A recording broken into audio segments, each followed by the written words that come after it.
नमस्कार, hornbill TV में आपका स्वागत है और मैं आपके साथ प्रिया। बिस्ट बुलेटिन की शुरुआत करते हैं।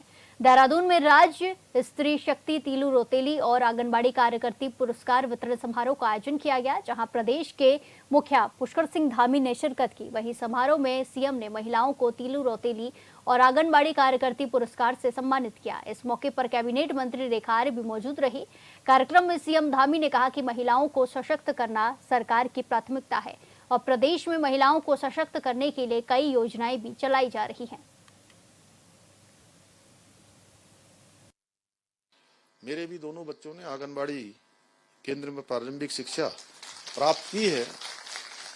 हमारी सरकार ने आंगनबाड़ी बहनों, मिनी आंगनबाड़ी बहनों और सहायिकाओं को सशक्त बनाने के लिए उनके मानदेय में वृद्धि की है। पहले जहां आंगनबाड़ी बहनों को 7,500 रुपये मानदेय के रूप में मिलते थे, वहीं अब उन्हें 9,300 रुपये का मानदेय दिया जा रहा है। मिनी आंगनबाड़ी बहनों के मानदेय को भी 4,500 से बढ़ाकर 6,250 और सहायिकाओं का 3,550 से 5,250 रुपये किया गया है।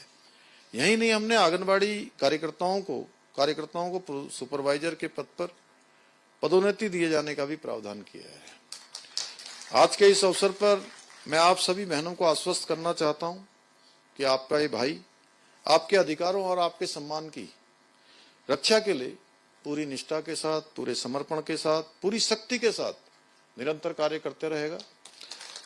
बहनों, आज के इस अवसर पर मैं कोई राजनीतिक बात नहीं करना चाहता, क्योंकि मैं जानता हूं अच्छी तरह से कोई मैं भविष्यवाणी करने वाला भी नहीं हूं, भविष्य वक्ता भी नहीं हूं।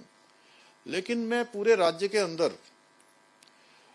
मैंने कोई स्थान ऐसा नहीं है जिस स्थान पर जहां हमारी बहनों का कोई उद्यम लगा हो, कोई काम वो कर रही हूं, उस स्थान पर मैं पहुंचा जरूर हूं। किसी न किसी माध्यम से आप सबसे कहीं न कहीं मेरी भेंट हुई है और मैंने देखा है कि कोई प्रदर्शनी लगी हो, कोई अपना मेला लगा हो, कोई सम्मेलन हो रहा हो, तो हमारी जो मातृशक्ति है उसके अंदर सच में बहुत प्रतिभा है, बहुत योग्यता है, बहुत क्षमता है, बहुत कौशल है। इसीलिए हमने सशक्त उत्सव बहना योजना प्रारंभ करी और उस योजना के माध्यम से हमारी बहनों को अपने बनाए हुए उत्पादों को बेचने के लिए विपणन का एक केंद्र मिला। हाउस ऑफ हिमालयाज ब्रांड हमने शुरू किया है। तमाम हमारे जितने स्वयं सहायता समूह चलते हैं, उन स्वयं सहायता समूह को लगातार हम प्रोत्साहित करने का काम कर रहे हैं। मैं देखता हूं कि आप सबके द्वारा इतने अच्छे अच्छे उत्पाद बनाए जाते हैं,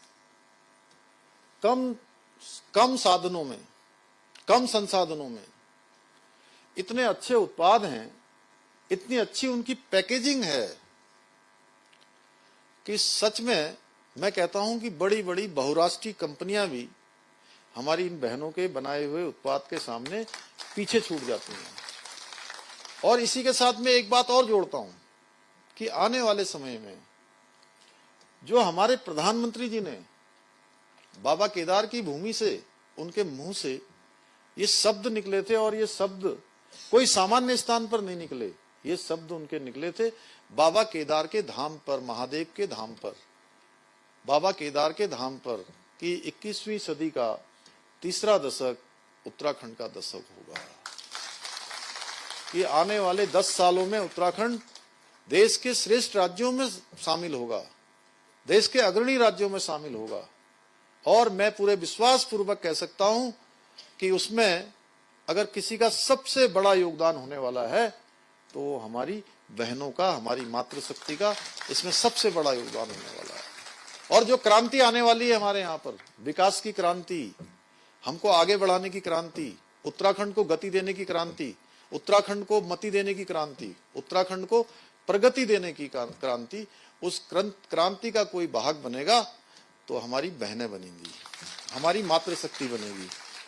तो इसलिए मैं आज के अवसर पर मैंने कहा कि मैं कोई राजनीतिक बात नहीं करना चाहता हूं, परंतु यहां उपस्थित समस्त मातृशक्ति से मैं ये अवश्य कहना चाहता हूं कि अभी पिछले दिनों बिहार में एक रैली में, जहां पर 2 साहबजादे एक रैली में मंच पर थे, राहुल गांधी और तेजस्वी यादव, और उन्हीं के सामने हमारे प्रधानमंत्री जी की मां को बहुत भद्दी भद्दी गालियां दी गई है मंच से, और पूरे रैली में इस प्रकार का एक संस्कार विहीन वातावरण वहां से निर्मित किया गया।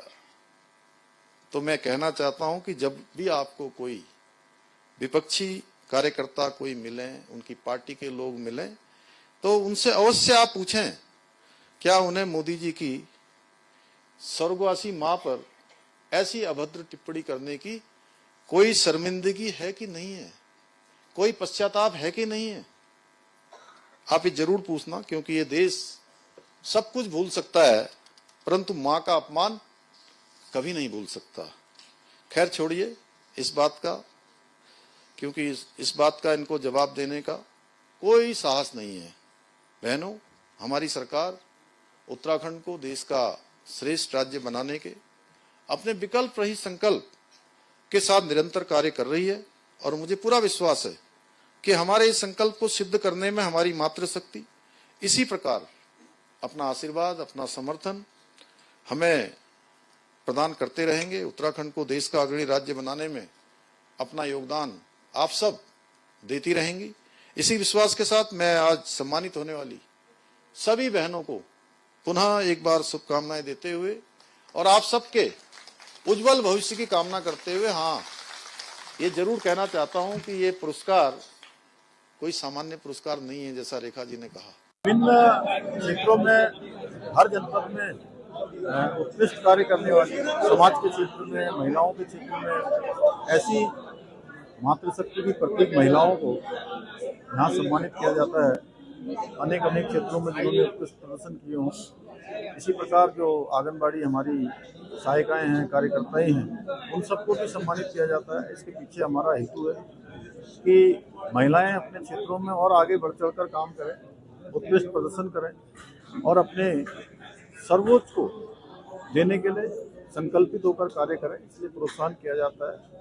और महिलाओं के लिए हम निरंतर अनेक योजनाएं भी चला रहे हैं। राज्य के अंदर हमने महिलाओं के लिए 30% का आरक्षण सुनिश्चित किया है। इसी प्रकार महिला स्वयं सहायता समूह को आगे बढ़ाने के लिए बिना ब्याज के 5 लाख तक का ऋण देने का हमने प्रावधान किया है। सशक्त महिला उत्सव योजना हमने प्रारंभ की है, जिससे कि जो महिलाएं हमारे अनेक प्रकार के उत्पाद बनाती हैं, उन सभी को आगे बढ़ने का अवसर मिले। हमारा प्रयास है हर दृष्टि से महिलाएं आगे आएं और उनके अंदर बहुत सामर्थ्य है। हमारे राज्य की मातृशक्ति में बहुत परिश्रम करने की पराकाष्ठा है। सर्वप्रथम तो मैं आज विशेष दिन है, आप हम सब लोग एकत्रित हुए हैं जिस कार्यक्रम के निमित्त, तो वो है तिल्लू रोतेली सम्मान पुरस्कार, और इसके साथ ही हमारी आंगनबाड़ी कार्यकर्ती सम्मान पुरस्कार आज दिया जा रहा है। हमारे प्रदेश के 13 जनपदों की 13 महिलाओं को आज तिल्लू रोतेली पुरस्कार से सम्मानित किया जा रहा है। माननीय मुख्यमंत्री जी वह सम्मान उन्हें देने जा रहे हैं। निश्चित रूप से ये वो महिलाएं हैं जिन्होंने समाज में रहते हुए, समाज की विषम परिस्थितियों का सामना करते हुए अपने पैरों पर खड़ा होना या समाज के लिए एक आदर्श बनने का काम किया है। तो आज वो सम्मानित हो रही हैं, मैं उनको बहुत बधाई देती हूँ। इसके साथ ही हमारे आंगनबाड़ी बहनें भी, वो भी सम्मानित हो रही हैं, क्योंकि उन्होंने भी अपने कार्यक्षेत्र में बेहतरीन काम किया। चाहे कुपोषण की लड़ाई हो, सरकार की योजनाओं को धरातल पर उतारना हो, चाहे गर्भवती या गर्भधात्री महिलाओं का ध्यान रखना हो, तो जिन्होंने बहुत बेहतरीन काम किया, आज ऐसी लगभग 33 महिलाएं जो है आंगनबाड़ी महिलाएं सम्मानित होने जा रही है। इसके इतर आपने जो एक प्रश्न किया है कि हमारे जो खिलाड़ी हैं उनका भोजन भत्ता जो है वो 400 रुपये कर दिया गया है। निश्चित रूप से बेहद खुशी की बात है। हमारे खिलाड़ियों को भोजन भत्ता की निश्चित रूप से नितांत आवश्यकता थी, क्योंकि उसी भोजन के माध्यम से वो पोषण जुटाना, और पोषण से वो ऊर्जा जुटाना, और ऊर्जा से फिर अपनी परफॉर्मेंस में लेकर आना, ये एक क्रम है। तो उसके लिए मैं माननीय मुख्यमंत्री जी का बहुत धन्यवाद देती हूँ कि आपने जो है भोजन भत्ता उनका बढ़ाने का काम किया। निश्चित रूप से अब हमारे खिलाड़ी और ऊर्जा के साथ खेलेंगे और उत्तराखंड की झोली में अधिक से अधिक मेडल ला कर देंगे। इसी के साथ खबरों में आगे बढ़ते हैं। उत्तराखंड में आपदा का कहर लगातार बढ़ता जा रहा है। ऐसे में कहीं मूसलाधार बारिश से जल भराव हो रहा है, तो कहीं भूस्खलन और बादल फटने की घटनाओं ने जनजीवन को अस्त व्यस्त कर दिया है। इसी बीच मुख्यमंत्री पुष्कर सिंह धामी ने कहा है कि आकलन अभी कर रहे हैं और नुकसान बहुत बड़ा हुआ है। उन्होंने कहा कि पुलों और सड़कों के साथ सरकारी संपत्तियों को भी भारी क्षति पहुंची है और जनहानि भी हुई है।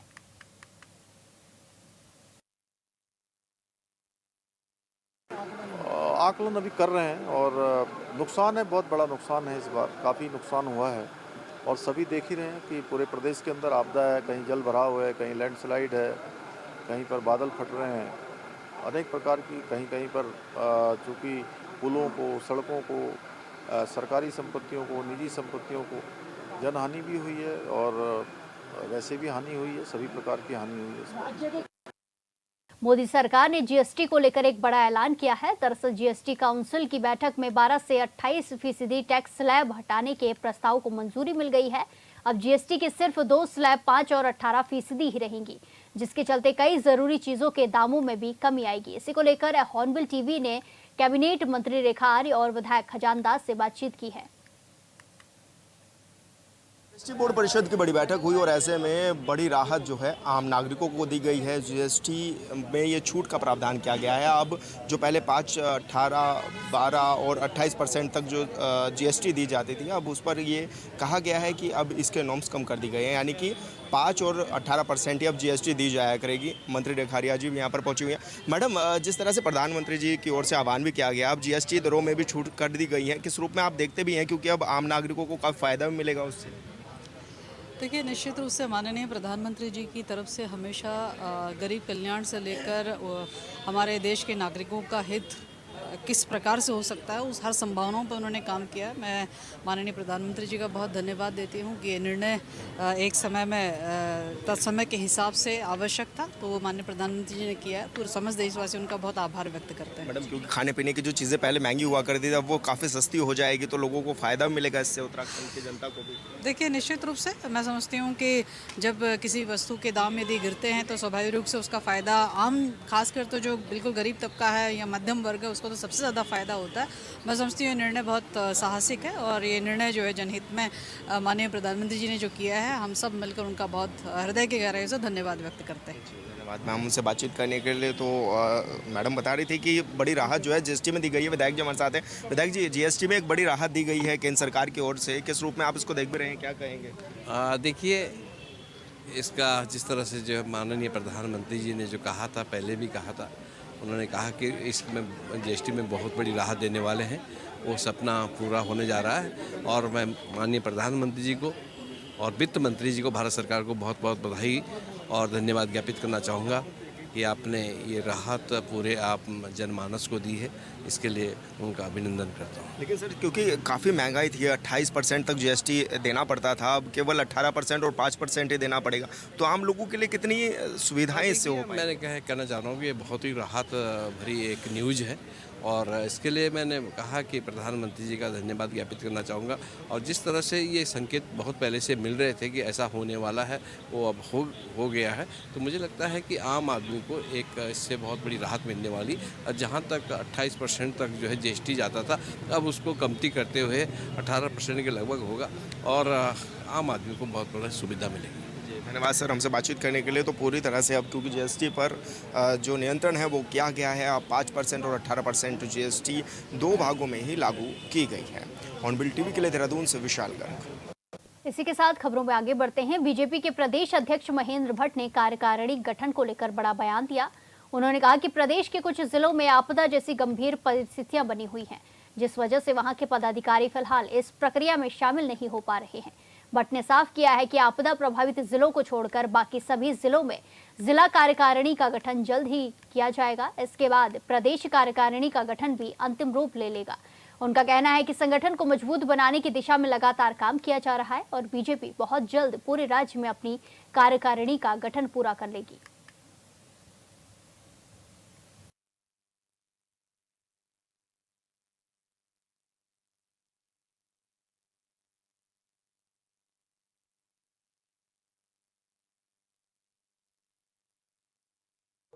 आज और कल लगातार हम लोग कुछ जिले जो आपदा की वजह से उपस्थित नहीं हो पाएंगे उनको हम छोड़ दें। अधिकतर जिलों की जिला कार्य समिति को हम आज और कल में सहमति बना के बहुत जल्दी जिला कार्य समिति घोषित हो जाएगी और उसके बाद प्रदेश कार्य समिति की भी घोषणा होगी। प्रदेश में महिलाओं के प्रति बढ़ते अपराध की रिपोर्ट सार्वजनिक होने पर प्रदेश महिला कांग्रेस ने बीजेपी कार्यालय कूच किया। प्रदेश अध्यक्ष ज्योति रौतेला के साथ पूर्व कैबिनेट मंत्री हरक सिंह रावत भी प्रदर्शन में मौजूद रहे। वहीं बीजेपी प्रदेश अध्यक्ष महेंद्र भट्ट ने हरक सिंह रावत पर टिप्पणी करते हुए कहा कि हरक सिंह रावत भी अब महिलाओं के सम्मान की बात करने लग गए हैं। ये अच्छी बात है और एक उम्र के बाद अगर व्यक्ति को महिला के सम्मान की इच्छा जागती है तो ये प्रदेश के लिए भी शुभ संकेत है। सम्मान की बात है ना, बहुत अच्छी बात है। एक उम्र के बाद अगर व्यक्ति को इस बात का एहसास हो जाए तो उत्तराखंड के लिए ये शुभ संकेत है। ये महिलाओं की चिंता करने लग गए हैं तो ये बहुत बड़ी बात है। बाकी मुझे उस पर कोई ज्यादा प्रतिक्रिया देनी नहीं है। गदरपुर विधानसभा से बीजेपी विधायक अरविंद पांडे ने हाल ही में केंद्रीय गृह मंत्री अमित शाह से मुलाकात की, जिसको लेकर विधायक ने कहा कि हमारे लिए गर्व की बात है कि हमें अपने बड़े नेताओं से मिलने का अवसर मिलता है। ऐसे अवसर हमें ऊर्जा देते हैं, साथ ही नेताओं का आशीर्वाद और मार्गदर्शन भी मिलता है। उन्होंने कहा कि ये मेरे लिए सौभाग्य की बात है और मैं अपने नेताओं का धन्यवाद करता हूँ।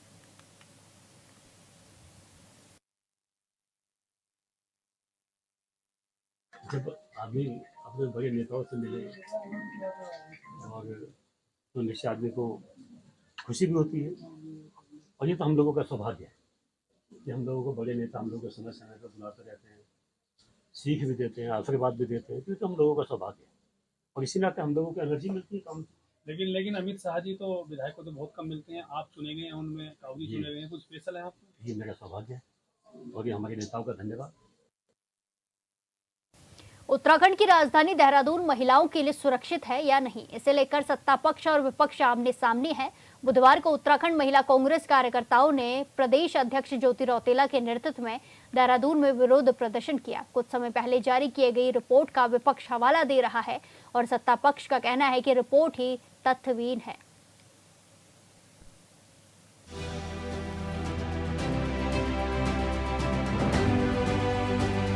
महिला सुरक्षा दे न सके जो वो सरकार निकम्मी है के नारे के साथ देहरादून में सड़क पर उतरी महिला कांग्रेस कार्यकर्ताओं का आरोप और संदेश साफ है, जिस पर राजनीति है। जिस रिपोर्ट का हवाला देकर उत्तराखंड में महिला कांग्रेस कार्यकर्ता राजधानी में विरोध प्रदर्शन कर रही हैं, उसे सत्ताधारी बीजेपी के नेता और राज्य महिला आयोग ने तथ्यहीन बताया है।